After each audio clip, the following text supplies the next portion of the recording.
All right, good morning, everyone. It's a wee bit chilly outside, huh? Yeah, it's a little cold, but it's winter, so that's good. Winter's here. Have you guys, who's seen Rogue One here already?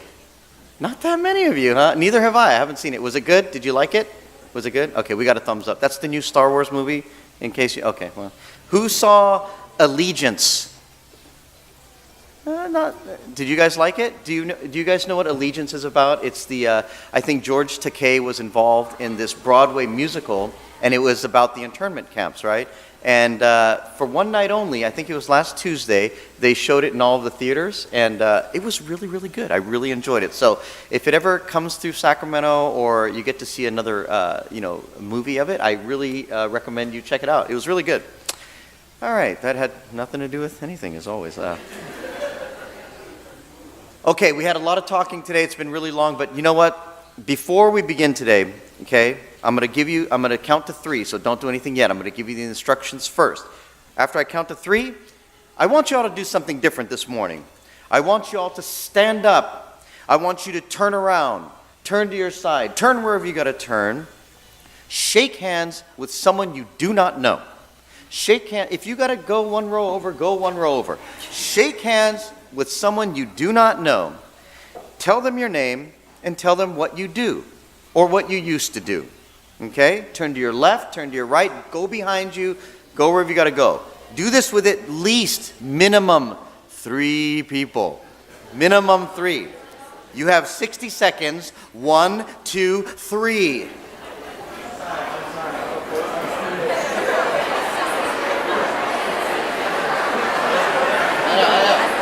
Let me take a picture.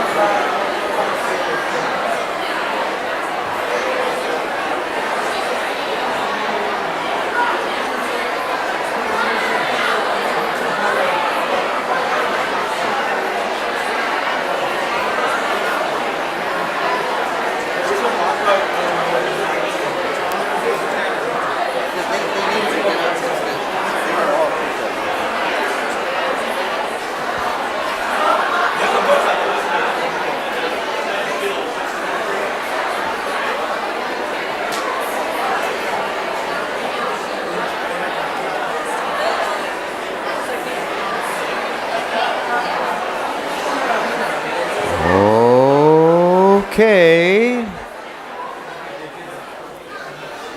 All right.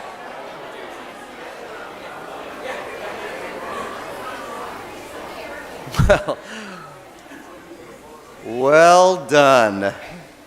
First time you're encouraged to talk during church, huh? That was no wonder. You know, I was worried that you guys are going to be shy, but that seemed to be the highlight of the service. So I think we should just end it right there on a high note. No, okay. So how was that? Yeah, somebody said yeah, end service. No, sorry. How was that? Was that something different? Are you used to doing that here in the Hondo like that? No, not really, right? So did you learn something new at all from somebody when you introduced yourself to them? What did you guys say after you introduced your name? What did you say? Hi? High person. I heard a high person. Okay, very good. Okay. So I'm wondering, did you tell them what maybe your occupation was, And for some of you that don't, many of us don't have an occupation in the traditional sense, or some of you are too young to have a job. What did you tell them? What school you went to or something like that? Maybe what you were studying? Isn't it interesting? Isn't it interesting that when we meet somebody for the first time, we're basically we're trying to tell them all about who we are in just a few sentences, right? And you always start with your name, because your name is your name, right? It identifies you. That's my name. Nobody has my name. Well, no, everybody has. We have similar names, huh? And you always think you're so unique and different, and you want to identify yourself. You want to set yourself apart, right? And then after you say your name, typically, this is just generally speaking, you usually kind of talk about what your job is, right? When you're introducing yourself. Because what I do for a majority of my day, clearly that's what defines me, right? I mean, my job is who I am, right? No. Is it? No. Is it? No. What is my job? That's a great question. We're still, all of these temple board members are wondering the same thing. So, but that's the thing. When you talk about who you are, you say your name, you say your job, and those are the things that kind of label you and define you at a first casual glance. Wouldn't it be interesting if when we introduced ourselves to somebody new, that we did it in a different and more personal manner, right? Like if I was there and I got those instructions, I'd be like, hello, nice to meet you, my name is Koichi, you know? I always tear up a little bit when I hear Lea Salonga sing in the theater. I love the chicken curry at Macau restaurant next to the Lebu on Southland Park Drive. Anybody ever been there? And when I watch Cheers on Netflix, it makes me feel like I'm one of the gang. You know, I feel like I'm one of them. And that's not something that you would typically say when you're first meeting somebody, right? You wouldn't come out and say those things. But just those few sentences I gave you probably gave you much more of a window into who I am than just my job title and my name, for example. Yet we rarely share this kind of information about ourselves when we're in casual conversation. And I admit, I would think somebody was a little strange if I was just standing in line behind them at the grocery store and they just turned to me all of a sudden and started talking to me about, you know, raising poodles for the dog show, you know, or whatever. That would be a little weird. And again, do you guys remember the movie Forrest Gump? Forrest Gump. So do you remember when Forrest Gump first got on the bus and he was looking for an empty seat and he was walking down the rows and everybody's all like, this seat's taken, this seat's taken. And then he went next to this guy and he was sitting there, remember? He was sitting there in a seat like this. And then he goes, you can sit here if you want to. You remember that scene? And he goes, my name's Buford Blue, people call me Bubba. Remember? And then Forrest Gump goes, my name's Forrest Gump, people call me Forrest Gump. You remember that line? Nobody remembers this. It's an older movie. But Bubba, the guy that saved the seat for Forrest, all of a sudden goes, hey, do you know anything about shrimp boats? My family knows all about shrimp boat. When I get out of here, I'm going to open up a shrimp boat. I'm going to make fried shrimp. I'm going to make grilled shrimp. I'm going to make shrimp stew, shrimp. Anyway, he doesn't know Forrest Gump at all, and he just opened up with this conversation and talking about his passion for shrimp. The point of that story, I guess, is he was willing, he had no filter, you know what I mean? He had no filter, he had no embarrassment, he had no shame. He just opened up who he was to himself. And nothing bad happened, you know? Forrest Gump didn't judge him or anything like that. He was actually fascinated with the conversation. So I find it interesting, you know, when we gather here at the temple each and every week, or we go to work every single day, or kids, you go to school every single day, we're constantly surrounded by so many people, yet we don't really know that much about most of them. Even myself, I've known people here at the temple for years. I've known people here for decades, actually, and I just recently found out what they did for an occupation, you know? I had no idea. You pass them in the hallways, you say hello, how was the game last night, and you don't go too much further than that. And it's fascinating when you find out a little bit more about people's lives. It's truly fascinating. And I understand, it's hard to meet new people sometimes. I get it. But you know what? That difficulty is really only in your own mind. The reason it's hard to walk up to a complete stranger and introduce yourself is because you are a little bit hesitant or maybe embarrassed about something about yourself. You're worried about being judged, right? When you walk up to somebody, you're like, maybe they think I'm too short and they don't want to talk to me. Or, you know, whatever. Whatever it is that you are self-conscious about is the one thing that makes you hesitate. You know, or maybe I have a thick accent and they're going to make fun of me. You know, something like that. Something that you think makes you not worthy of being met. But you know what? That hurdle is only in your mind. Imagine, what would happen if you walked up to a complete stranger and said, hi? You know, hi. What would happen? You know, they might be in a really bad mood, that day.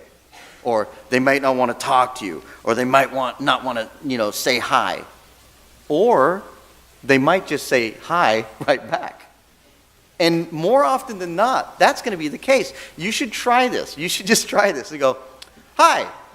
And just have a smile. Don't go, hi. You know, go up to somebody and go, hi, how you doing? Sometimes they're going to look at you like, do I know you?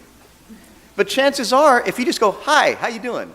chances are, more often than not, they'll just reply back, hi. It's one of the most natural and easy openings you can have to meeting someone.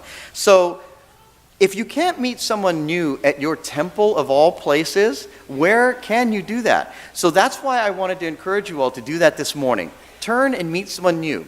And if you're anything like me, you've already forgotten their names by now. That's a terrible, terrible shortcoming I have. But, so that's another reason why it's hard to talk to strangers. You've embarrassed, you might forget their name. No embarrassment here, okay? When you go out in the courtyard, just say, what was your name again? And just introduce yourself again. This is a safe place. This is your Sangha. This is what it means to be a part of a Sangha. So I encourage you to do that. And when you meet somebody new out there, just help them if they're putting away a table, folding table. Say, can I grab that end for you? If you see somebody carrying something to their car, hey, you need some help carrying it to your car? That's how we meet people here. And don't be hesitant because you know that group of 4 people have known each other since they were kids, You can just I don't know, barge in on them. Who cares? It's all right, barge in on them. What do I tell my junior YBA kids when you go to the conference? When I tell you guys, they're shy, these high school kids, because high school kids are shy for a different reason, right? High school kids are shy because they're too cool, right? They're too cool. They're too cool.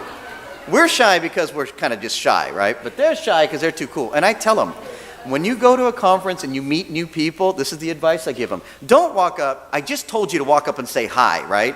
The high school strategy is different. Don't walk up and say hi, because that would just weird out high school kids.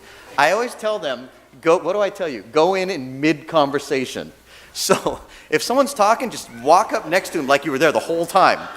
And then you go, oh, I know, right? I know. And then when that guy came down like that, they're going to look at you like, who is this guy? But if you say something that's in the conversation, they might just start talking to you too. Or they might think you're a weirdo and never talk to you again. But I tell them, even at church conferences, don't hesitate. Just go in sometimes in mid-conversation. Do it naturally. Do it relaxed. And chances are, other people may open up to you. Children, I'm not recommending you do this like in downtown at 9 p.m., okay? There's a limit to what I'm saying. I'm saying do it with your Sangha. Do it with your temple, okay? Or a church conference, okay? So I just wanted to put that disclaimer out there. Anyway, not only that, I'm talking about meeting new people, not only to strengthen your own experience and to learn something new, but I'm talking about meeting these strangers that sit right next to you every single week, because when you share with them not only the positive things, but when you share with them your fears, your struggles, and your pain, you will begin to realize that you are not as alone as you feel that you are. When somebody bears a great weight of something that ails them, something that they are ashamed of, or something that they're troubled with or have a problem with, oftentimes the reason it's so hard is because you think you're all alone. You think you're the only one going through it. You think nobody else can understand. But I promise you, if you just take a moment and meet somebody 4 rows behind you that you've never met before, and you guys start to share your stories, you are going to discover how similar we all are. We are much more similar than we are different. And that's another part of this Sangha and what it means to be a part of the Sangha. And this is why the Sangha is one of the 3 treasures. So I hope after today's talk and service, when you go out in that courtyard, I hope you go up and just say, I'm sorry I forgot your name. Or I hope you remember their name even better. Please go up and talk to each other, introduce yourselves to each other, share a little story, and truly embrace what the meaning of Sangha is. Please join me in Gassho. Each autumn and winter season, the leaves fall from the trees, and when a single leaf falls, it blows randomly in the wind. It never finds rest. It is at the mercy of the wind, unable to choose its own direction or destination. But when the leaves are gathered together to form a pile, they find strength and form. When the winds blow from the east, the leaves on the west support the pile. And when the winds blow from the west, the leaves on the east support the pile as well. We are the leaves. Alone, it is difficult to find peace and balance, but together we have form, we have purpose, and we have strength. Namo Amida Butsu. Namo Amida Butsu. Namo Amida Butsu. Namo Amida Butsu.